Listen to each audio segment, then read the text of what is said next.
वेदैः साङ्गपदक्रमोपनिषदैर्गायन्ति यं सामगा ध्यानावस्थिततद्गतेन मनसा पश्यन्ति यं योगिनो यस्यान्तं न विदुसुरासुरगणा देवाय तस्मै नमः। देवाय तस्मै नमः। अध्याय नंबर 9 श्लोक नंबर 25 पे थे हम लोग। यान्ति देवव्रता देवान् पितॄन् यान्ति पितृव्रताः भूतानि यान्ति भूतेज्या यान्ति मद्याजिनोऽपि माम्।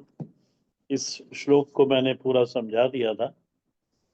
अब तो इसके आगे के केवल सिद्धांत, इस श्लोक के से जो निकले हुए सिद्धांत है उस पे हम चर्चा कर रहे थे पूर्व की कक्षा में भी।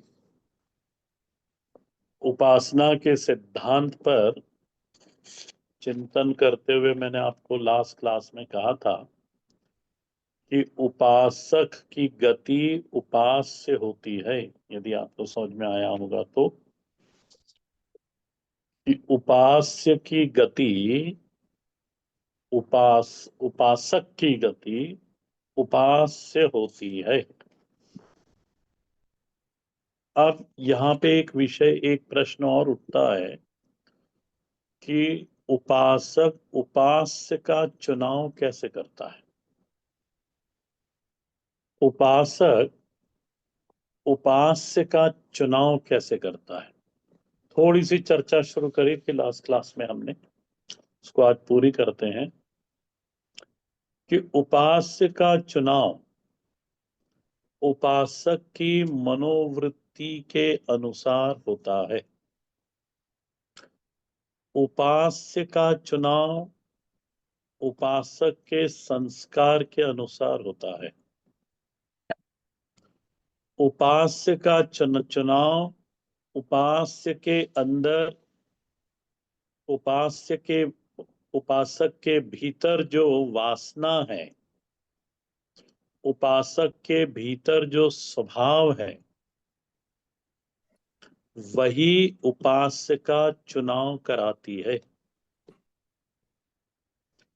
सीधी सीधी भाषा में एक पंक्ति में बोल दें तो अंतःकरण की जो बनावट होगी उसी बनावट के अनुसार उपास्य का चुनाव होता है।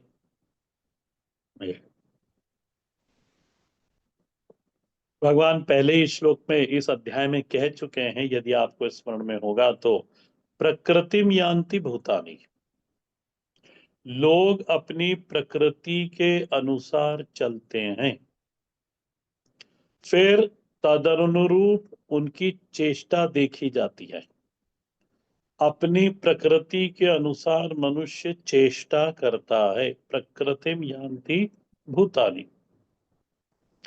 इसलिए आप ध्यान देना, परमात्मा भगवान श्री कृष्ण ने ये नहीं कहा कि इस दुनिया में केवल मैं ही उपास्य हूं। ये बिल्कुल ठीक है कि भक्ति करने लायक, पूजा करने लायक, वरण करने लायक, प्रणाम करने लायक, आराधना करने लायक केवल और केवल परमात्मा है। बिल्कुल ठीक। लेकिन सबकी दृष्टि में नहीं। यहां तो ऐसा भी है कि प्रेत भी उपास्य होता है। श्लोक नंबर 25 को सामने रखना। यहां इस श्लोक में ऐसा भी है कि प्रेत भी उपास्य होता है। माने इसका अर्थ यह है कि जो दुष्ट है, दुष्टों का दुष्ट खलनायक, जो शास्त्र दृष्टि से अशुद्ध है, वह भी किसी का उपास्य हो सकता है। हम्म। तो ऐसा कोई नियम नहीं बनता दिखाई देता कि क्योंकि भगवान बड़े सुंदर हैं, सद्गुणी हैं, परम सात्विक हैं, सकल कल्याण गुण गण निधान है, अनुग्रह की प्रतिमूर्ति है, अनुग्रह की स्वयं विग्रह है, कृपा का विग्रह है, दया की मूर्ति है परमात्मा स्वयं। इसलिए उन उनकी ओर आकर्षित, सभी उनकी ओर आकर्षित हों और उनका वर्ण करने लगे, ऐसा कुछ नहीं होता। देखो, विचार भी करते जाना साथ साथ में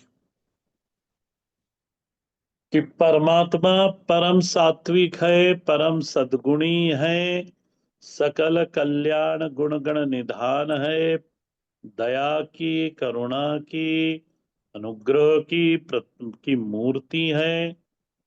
इसलिए सभी उनकी ओर आकर्षित होकर उनका वर्ण करें, ये बात बनती दिखाई देती नहीं, या ऐसा कुछ है नहीं।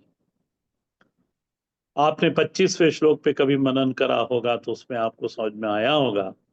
भगवान खुद ही बोलते हैं कि भगवान खुद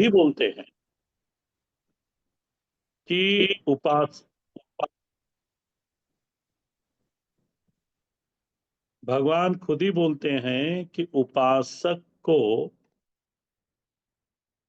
या उपासकों की मोटी मोटी 3 कक्षाएं बनती हैं। श्लोक नंबर 25 के अनुसार साधक की मोटी मोटी 3 कक्षाएं बनती दिखाई दे रही हैं। देवोपासक, पितरोपासक और प्रेतोपासक। और यदि मैं गुण की भाषा में इसको बोलूं तो सतोगुण उपासक, रजोगुण उपासक और तमोगुण उपासक, ये 3 कक्षाओं का उल्लेख परमात्मा श्लोक नंबर 25 में करते हैं। और यदि आप विचार कर सको तो वास्तव में जो परमात्मा है वह त्रिगुण से प्रेरित होकर के उपास्य नहीं बनता। मैं दोहराता हूं इस पंक्ति को, और इस पे थोड़ा ध्यान देना कि यदि आप विचार कर सकते हो तो वास्तव में जो परमात्मा है वह त्रिगुण से प्रेरित होकर के किसी का उपास्य नहीं है। श्रीमद् भागवत भगवान की भक्ति, भगवान श्रीमद् भागवत में जो भगवान की भक्ति है, जो भक्ति माता है, उसे निर्गुणी भक्ति कहा गया है। भागवत जी में जो भक्ति है, कपिलोपाख्यान में जब व्याख्या करते हैं कपिल भगवान, तो वो वहां कहते हैं कि ये भक्ति कैसे निर्गुणी भक्ति है। निर्गुणी माने भक्ति सत्व से प्रेरित नहीं है। ये महात्म्य में भी प्रसंग आता है, परंतु वहां कपिलोपाख्यान में बिल्कुल क्लियर है, इसलिए मैंने वहां से लिया। 2 जगह प्रसंग आता है, 2, और फिर 11वें स्कंद में भी आता है। तो निर्गुणी भक्ति माने क्या? भक्ति सत्व से प्रेरित नहीं है। सत्व गुण से प्रेरित भक्ति नहीं होती, वही श्रेष्ठ परा निर्गुणी भक्ति होती है। और भक्त में जो सद्गुण है, ध्यान देना, अब मैं सद्गुण की बात कर रहा हूं। भक्त में जो सद्गुण है वो भी सत्व रजस से प्रेरित नहीं होते। भक्त में जो सद्गुण है वो सत्व रजस से प्रेरित नहीं होते। माने, इसका अर्थ समझ लो, माने जो भक्त में सद्गुण है वो सीधे सीधे परमात्मा से आ रहे हैं, प्रकृति से नहीं, परमात्मा से आ रहे हैं। उदाहरण से समझा देता हूं इसको, आप उदाहरण से समझ लो। जैसे निर्मानता, या दूसरे शब्दों में कहूं निरअभिमानता या निरअभिमानी होना, ये गुण प्रकृति का नहीं है।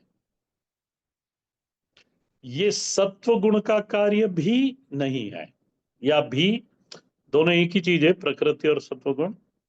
ये गुण प्रकृति का नहीं है, सत्वगुण का कार्य नहीं है। निर्माण होना, निरभिमानी होना, ये परमात्मा का स्वभाव है। देखो, और परमात्मा का ध्यान करने के कारण भक्त में वहीं से सीधे आ रहा है। ठीक है। तो भागवत जी ये नहीं मानती कि निर्मानता, निरअभिमानता सात्विक गुण है। भागवत जी ये कहती हैं कि निरअभिमानता या निर्मानता भगवदीय गुण है। और यदि आप सहस्त्र नाम का पाठ करते होंगे तो सहस्त्र नाम में, विष्णु सहस्त्र नाम का श्लोक नंबर 93 को देख लेना। अमानी मानदो मान्यो लोक स्वामी त्रिलोक धृक, वहां पे भगवान का पूरा दिया है कैसा स्वभाव है भगवान का। अमानी, मान दो, स्वयं तो अमानी है, दूसरों को मान देते हैं। ये विनय, ध्यान देना। और दूसरा गुण ले रहा हूं मैं, विनय। ये प्रकृति का नहीं, भगवदीय गुण है। क्योंकि कहां से आ रहा है ये अंतर्यामी से आ रहा है। ये अंतर्यामी परमात्मा से आ रहा है। सत्य प्रियता, ये परमात्मा से आ रहा है। दूसरों के प्रति करुणा का भाव, ये परमात्मा का स्वभाव है।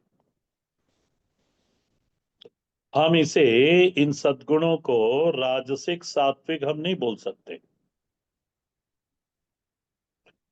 तो यहां इस श्लोक में, 25वें श्लोक में, यहां जो तीन गुणों की जो उपासना है उनका वर्णन भगवान यहाँ पे 25वें श्लोक में कर रहे हैं। सत्व गुण देवोपासना को प्रेरित करता है, रजोगुण पितृउपासना को प्रेरित करता है, और तमोगुण प्रेतोपासना को प्रेरित करता है। ध्यान देना, उपासक तीनों हैं, तीनों उपासक हैं, और तीनों ने, किसी ने भी, तीनों में से किसी ने भी ईश्वर उपासना नहीं करी।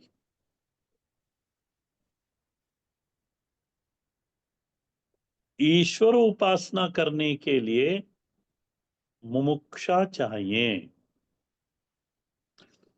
विषयों से विरक्ति चाहिए। आखिर सत्वगुण का भी एक विषय है, अगर उसी में अनुराग है फिर वो आपको देवोपासना में ले जाएगा, फिर व्यक्ति स्वतः देवोपासना में जाएगा। जब प्रपंच से विरक्त हो तब प्रभु की ओर जाने की बात बनती है। प्रपंच त्रिगुणात्मक है। अगर मैं ये कहता हूं कि प्रपंच से विरक्ति है तो इसका अर्थ हुआ त्रिगुण से विरक्ति है। त्रिगुण से और त्रिगुण के कार्यों से, दोनों से विरक्ति है। परमात्मा से अनुरक्ति होने का अभिप्राय देखो जरा, परमात्मा से अनुरक्त होने का अभिप्राय क्या है? प्रभु परमात्मा न सात्विक है, न राजसिक है, न तामसिक है। ये साधक इतना विलक्षण हृदय वाला होता है, वो भक्त, कि वो उस परमात्मा से प्रेम करता है। किस परमात्मा से? जो न सात्विक है, न राजसिक है, न तामसिक है। अब कल्पना कर लो, बस कल्पना कर सकते हो तो कर लो। अंतःकरण की सात्विक दशा तो यही है कि वह सात्विक विषयों में ले जाती है। अच्छा, अंतःकरण का स्वभाव है, स्वाभाविक दशा है, या तो सात्विक रहेगा, या तो राजसिक रहेगा, या वो तामसिक होगा। या तो तामसिक तमस की ओर जाएगा, या सत्व की ओर जाएगा। ये स्वाभाविक दशा है अंतःकरण की। और ये साधक फिर कैसा है? उस स्वाभाविक दशा वाले अंतःकरण से यह साधक ऊब चुका है। वो उससे ऊब चुका है, उससे विरक्त हुआ, उसने उसको हटाया कि इसमें क्या रखा है इस अंतःकरण में, आखिर सत्व में भी क्या है।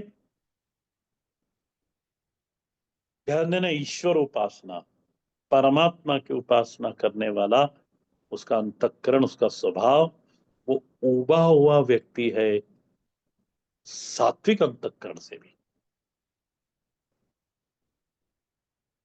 अब उसको ना अंतःकरण भी भारी लगता है, चाहे वो सात्विक भी क्यों ना हो।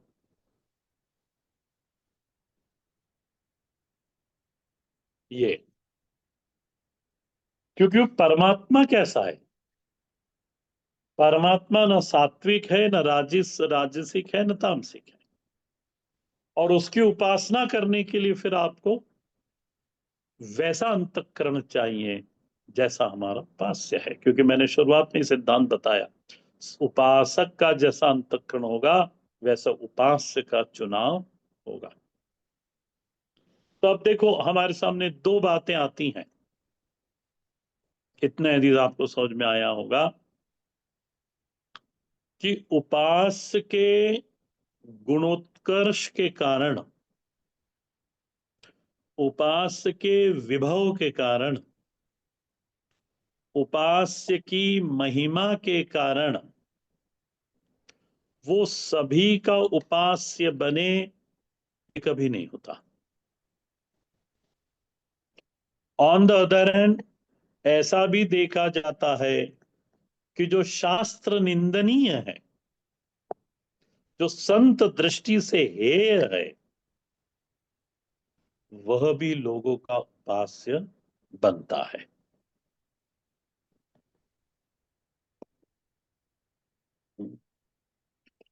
तो फिर यह नियम टूट ही गया कि अगर कोई आदरणीय है तो उसका आदर होना ही चाहिए।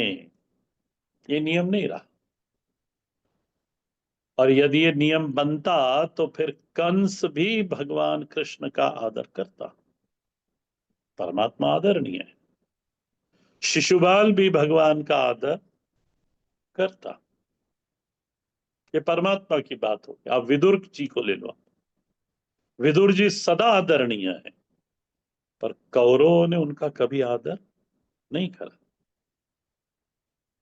ये तो जो आदरणीय है वह आदरणीय होगा ही, ऐसा नियम नहीं बनता फिर। अगर, हाँ आप ध्यान देना, अगर मेरे स्वभाव में पवित्रता है तो मैं दुष्ट को भी भगवत मूर्ति मानने में राजी हो जाऊंगा। अगर मेरे अंतःकरण में पवित्रता, मेरे स्वभाव में पवित्रता है, सॉरी, तो मैं फिर दुष्ट को भी परम भगवत मूर्ति मानने को तैयार हो जाऊं। कथा आती है जैसे नामदेव जी महाराज बावड़ी में जल लेने गए और उस बावड़ी में प्रेत रहता था। मना करा नामदेव महाराज को कि आप न जाइए, पर नामदेव जी महाराज उस सिद्धांत को जानते थे कि परमात्मा के अतिरिक्त न कोई सत्ता है, न कोई सत्ता हो सकती है। उनका सद्गुर परमात्मा ही सर्वम खलु इदम ब्रह्म, इसलिए वो घड़ा लेके नीचे उतर गए। उस बावड़ी में सीढ़ियां थी और जो आखिरी की साइड सीढ़ी पे जाके घड़ा भरने लगे और वो घड़े के अंदर जल भरने की आवाज आई, तो प्रेत उसके सामने बड़ा भयानक रूप लेके खड़ा हो गया।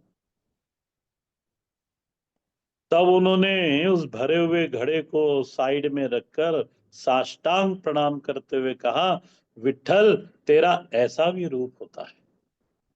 ये पहली बार मैंने देखा। ये नामदेव जी बोले। तो जैसे ही नामदेव जी ऐसा बोले तो फिर भगवान कमर पे हाथ रख के खड़े हो। तो कहने का अभिप्राय है कि स्वभाव यदि मेरा पवित्र है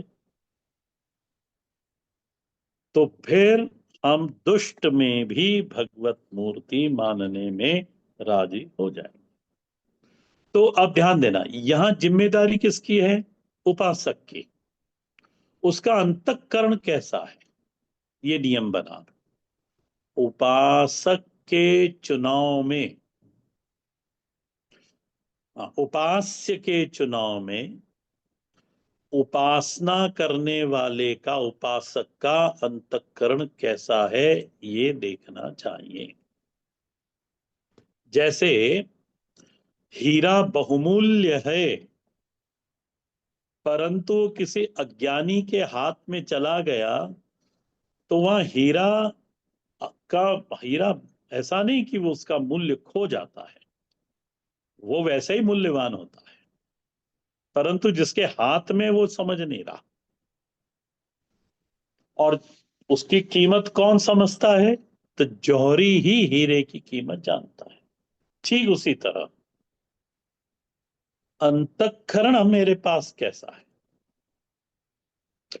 तो यह प्रश्न और एक उठा कि भगवान किसके उपास्य बनते हैं, परमात्मा किसके उपास्य बनते हैं, प्रभु किसके उपास्य बनते हैं? भगवान विरक्त के ही उपास्य बनते हैं। यहां भगवान में भगवदीय बुद्धि की जाए तब, यदि भगवान में आपने देव बुद्धि कर दी, हाँ, भगवान को भी देवता बनाकर उपासना करने वाले लोग बहुत हैं, पर भगवान में भगवत बुद्धि करना, नाम प्रभु श्री राम है, नाम भगवान श्री कृष्ण है, नाम भगवान श्री चंद्रशेखर हैं, लेकिन उपासना करते समय जो लक्षण उसमें देखता है भक्त, वो देवता का देखता है। नाम विष्णु है और बुद्धि देव की बनी है। मैं मथुरा यहाँ जाता हूँ, वृंदावन, तो वहां पे भगवान श्री गरुड़ गोविंद जी का मंदिर है। उनके दर्शन, और वो ब्रह्म स्वरूप परमात्मा है, परंतु जितने मथुरा वाले हैं उन सब के वो कुल देवता हैं, तो सब आते हैं। पर यदि भगवान के श्री विग्रह को देखा जाए या भगवान को उस भाव से देखा जाए वैसा, तो ब्रह्म स्वरूप है परमात्मा। जब उनके निर्वाण दर्शन होते हैं तो ऐसा लगता है देखते ही रहो। तो भगवान को देव बनाकर उपासना करना, वे सात्विक लोग हैं। बहुत लोग हैं और सब वे सात्विक हैं, व्रती हैं, नियम से भगवान की उपासना करते हैं, पर उन्होंने भगवान को देव बनाकर उपासना करते हैं। लेकिन जो सत्व, रजस, तम तीनों की परिधि में नहीं आने वाला, जो त्रिगुण की परिधि से परे है,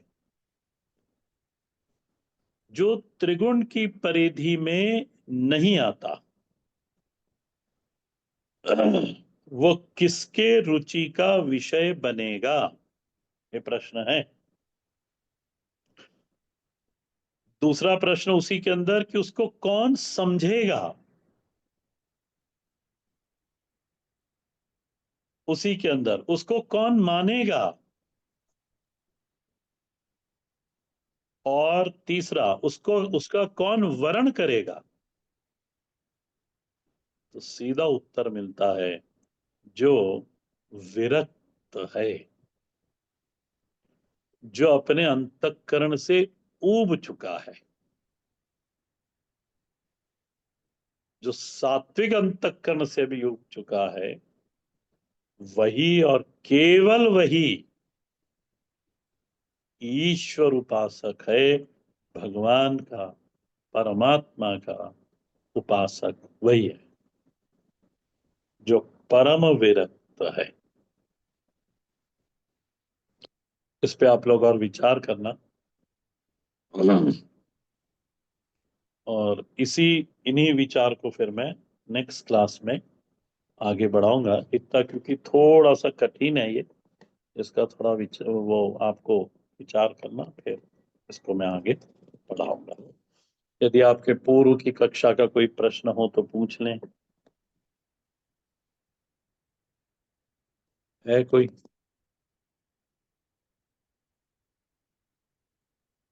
नहीं, ठीक है। आपदां परहर्तारं दातारं सर्वसंपदां लोकाभिरामं श्रीरामं भूयो भूयो नमाम्यहम्। रामाय रामभद्राय रामचंद्राय वेदसे रघुनाथाय नाथाय सीताया पतये नमः।